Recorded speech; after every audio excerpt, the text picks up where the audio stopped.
నూలు నూలులో శతాబ్దాల గౌరవం, పట్టు పరంపరకు ప్రతీక, సంప్రదాయానికి శాశ్వత చిరునామా సఖీ.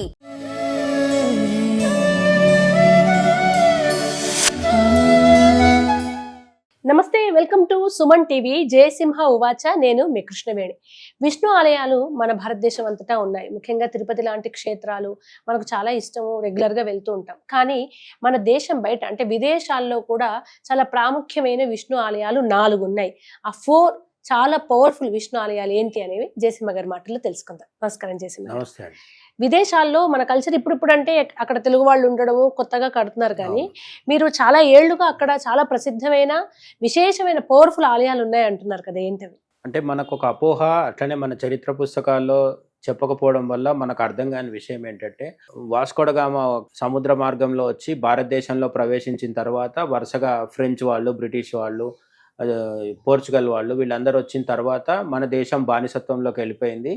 కాబట్టి అటు నుంచి ఇటు వచ్చారు అనేది తెలుసు. కానీ మన వాళ్ళు అటువైపు వెళ్ళిన సందర్భాలు కూడా ఉన్నాయి. యూరోప్, ఆఫ్రికా కాదు, మన వాళ్ళు వెళ్ళింది ఎక్కడికి అంటే, ఇప్పుడు ప్రధానంగా తమిళనాడు తీసుకుంటే చోళరాజ్యం ఉంటుంది. ఈ చోళ రాజులు కావచ్చు, ఇటువంటి దక్షిణ భారతదేశంలో ఉన్న కొందరు రాజులు నావికా దళం చాలా బాగుండేది, అంటే నేవీ ఉండేది వాళ్ళకి.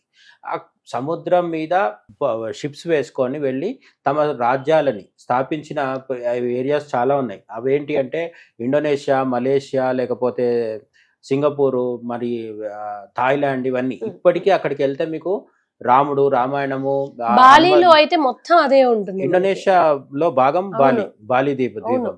కాబట్టి ఇండోనేషియా అనేది ప్రపంచంలోనే అతి ఎక్కువ మంది ముస్లింలు ఉన్న దేశం, అత్యధిక ముస్లిం జనాభా ఉన్న దేశం. కానీ అక్కడ అడుగడుగున మనకు హిందూ సంస్కృతి కనిపిస్తుంది. ఎందుకు అంటే మన హిందూ రాజులు అక్కడికి పోయి మన సామ్రాజ్యాలు విస్తరించడం వల్ల జరిగిందనమాట. సింగపూర్ అనే పేరు కూడా చాలా ఆసక్తికరంగా ఉంటుంది. మీకు సింగపూర్ అంటే అది ఏదో ఇంగ్లీష్ పేరు లేదంటే చైనీస్ పేరు అనుకుంటారు కదా, అది మన సింగం నుంచి వచ్చింది.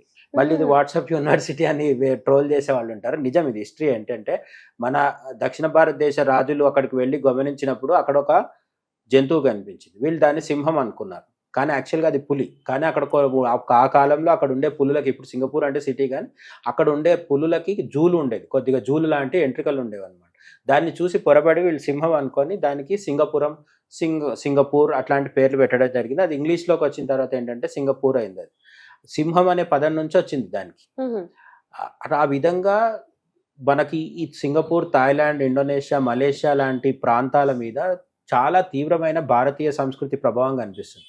ఇదంతా ఎందుకు చెప్పుకున్నా అంటే, భారతదేశం బయట హిందూ ఆలయాలు అంటే ఇక్కడ అమెరికాలో కట్టుకున్న వెంకటేశ్వర స్వామి గుడి, లండన్లో కట్టుకున్న కృష్ణుడి గుడి కాకుండా 100 సంవత్సరాల పురాతనమైన ఆలయాలు కూడా, విష్ణు ఆలయాలు మనకు మన ఇండియా బయట ఉన్నాయి. ఇప్పుడు మలేషియాలో సుబ్రహ్మణ్య స్వామి చాలా ఫేమస్ కదా, అది ఆధునికం అంటారు. ఆ పెద్ద విగ్రహం మన గూగుల్లో లోపల గుహ చాలా పురాతనంగా ఉంది. అయితే మనం చెప్పుకోబోయేది ఇవన్నిటికంటే పురాతనం.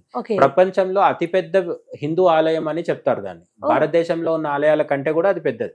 భారతదేశంలో ఉన్న అతిపెద్ద ఆలయం శ్రీరంగం. శ్రీరంగంలో అతిపెద్ద ఆలయం ఏ విధంగా అంటే, ఇప్పటికీ సజీవంగా పూజలు జరుగుతున్న ఆలయం. ఇక్కడ ఈ అంకోర్ వాట్ అని చెప్పేసి మనం కాంబోడియా దేశంలో కనిపిస్తుంది. ఈ కాంబోడియా దేశంలో ఉన్న, ఇది కాంబోజ రాజ్యం ఒకప్పుడు. ఈ కాంబోజ రాజ్యంలో ఉన్న అంకోర్ వాట్ అనే ఏదైతే ఉందో, అంకురం అనే పదం నుంచి వచ్చింది. అది కూడా అంకోర్ వాట్ అంటారు దాన్ని. ఈ అంకోర్ వాట్ ఆలయము ఎంత పెద్దది అంటే ప్రపంచంలోనే అతిపెద్ద హిందూ దేవాలయం. అయితే ఇప్పుడు యాక్టివ్గా లేదు, అంటే అక్కడ పూజలు జరగట్లేదు. చరిత్రలో జరిగింది ఏంటంటే, మొదట్లో అంకోర్ వాట్ విష్ణు దేవాలయంగా ఉండేది. దీన్ని సూర్యవర్మన్ అనే ఆ రాజు, మన హిందూ మతాన్ని, హిందూ ధర్మాన్ని పాటించే సూర్యవర్మన్ అనే రాజు ఈ ఆలయాన్ని నిర్మింపచేసి విష్ణుమూర్తి విగ్రహం ప్రతిష్ఠించి పూజలకు చేయించాడు. ఆ తర్వాత కాలంలో కాంబోడియాలో బౌద్ధం పెరిగిన తర్వాత అది బుద్ధుడి ఆలయంగా మారింది. ఆ తర్వాత దాడుల్లో బుద్ధుడి ఆలయంగా కూడా ఆగిపోయి, అంటే విగ్రహాలు ఉన్నాయి కానీ పూజలు అన్నీ ఆగిపోయినాయి అన్నమాట. ఇప్పుడు అది కేవలం ఒక యునెస్కో గుర్తింపు పొందిన ఒక పర్యాటక కేంద్రంగా మాత్రం ఉందన్నమాట. ఇది ప్రపంచంలో అతిపెద్ద విష్ణు ఆలయం. తర్వాత ప్రంబనన్ ఆలయ సముదాయం మనకి ఇది ఇండోనేషియాలో కనిపిస్తుంది.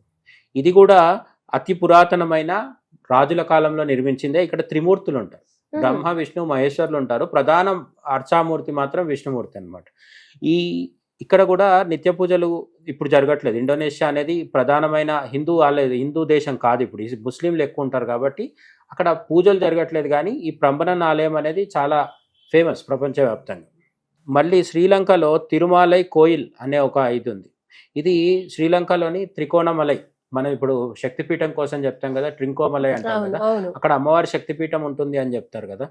అదే ప్రాంతంలో కోనేశ్వరం ఆలయం అని కూడా దీన్ని అంటారు.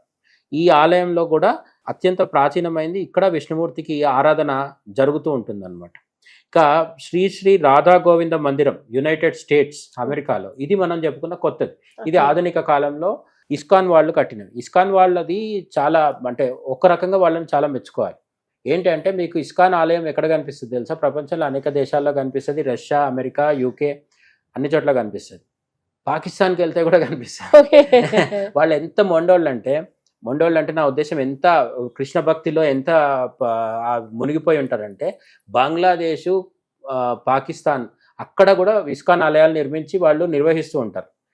ఆఫ్ఘనిస్తాన్లో అవకాశం లేదు, అక్కడ ప్రభుత్వం ఒప్పుకుంటే వాళ్ళు అది కూడా చేస్తారు. కానీ ఇది కాకుండా ఈ మధ్యకాలంలో మనకు స్వామినారాయణ టెంపుల్స్ ఉన్నాయి కదా. ఈ మధ్య మోడీ చేతుల మీదుగా ఓపెనింగ్ కూడా అయింది. ఇక్కడ యుఏఈ లాంటి ఒక పూర్తి ఇస్లామిక్ రాజ్యం, అక్కడ ఇప్పటికీ రాజు పరిపాలన సాగుతుంటుంది, ప్రజాస్వామ్యం కాదు.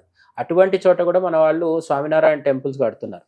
ఈ మధ్య చాలా మంది పెద్దగా పట్టించుకొని ఒక న్యూస్ జరిగింది ఏంటంటే, ఈ లాస్ట్ 1 వీక్లో ట్రంప్ కుమార్తె, ఆమె హస్బెండ్ ఇద్దరు కలిసి ఢిల్లీకి వచ్చి రాజధానిలో స్వామినారాయణ టెంపుల్ దర్శించుకొని ఫోటోలు దిగి కొంతసేపు అక్కడున్న పరిస్థితిని మొత్తం చూసి ఫోటోలు వీడియోస్ తీసుకొని సోషల్ మీడియాలో కూడా షేర్ చేసుకొని వెళ్ళింది.